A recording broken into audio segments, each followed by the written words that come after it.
Why does this deck of plain white cards that contain nothing but abstract phrases commonly sell on eBay for over $200? The story behind it's actually a little bit more interesting than you might think. This deck of cards, known as Oblique Strategies, was originally created by music producer Brian Eno and artist Peter Schmidt in 1974 as a way to elicit what's known as lateral thinking to help creatives overcome creative blocks, or what's more commonly known as writer's block. Lateral thinking involves creative solutions to problems without using traditional step-by-step logic.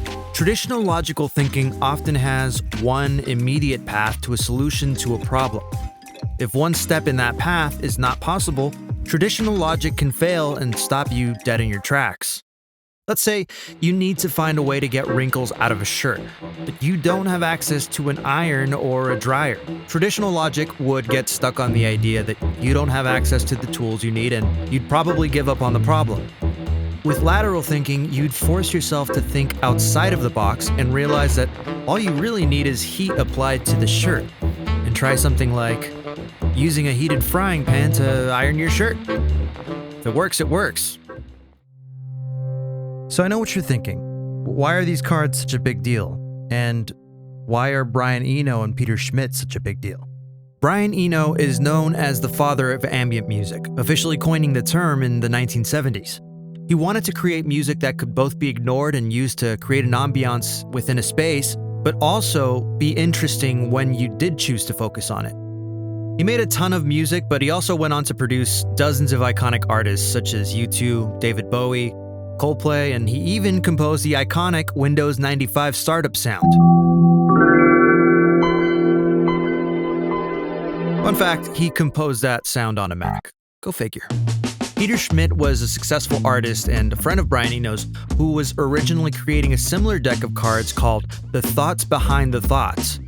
Eno, who at the time was also working on an early handwritten version of Oblique Strategies, suggested they should work together upon discovering they were both pursuing similar ideas.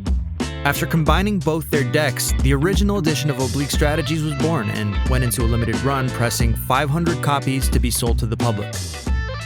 The duo found instant success in selling the cards as collector's pieces, publishing 3 different limited editions until Peter Schmidt, unfortunately, died suddenly of a heart attack in 1980.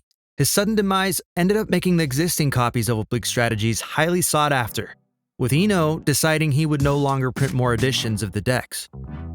It wasn't actually until 16 years later that Eno was finally convinced by a friend to make a private limited run as a Christmas gift for his friends that was never really intended for sale.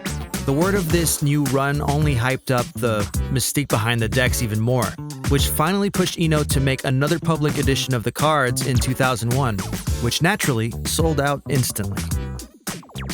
Whether it's for bragging rights, cultural significance, or just for the sake of owning a simple little deck of cards to help you get out of a creative rut, there's no denying the demand for these decks.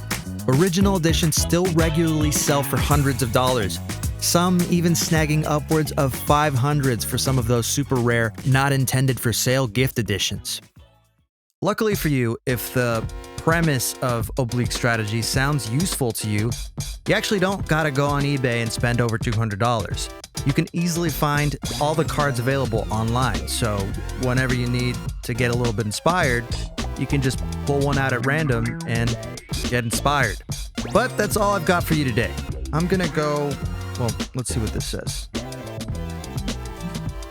Oh, cool. I'm gonna go do nothing for as long as possible. Okay, all right, thanks for watching.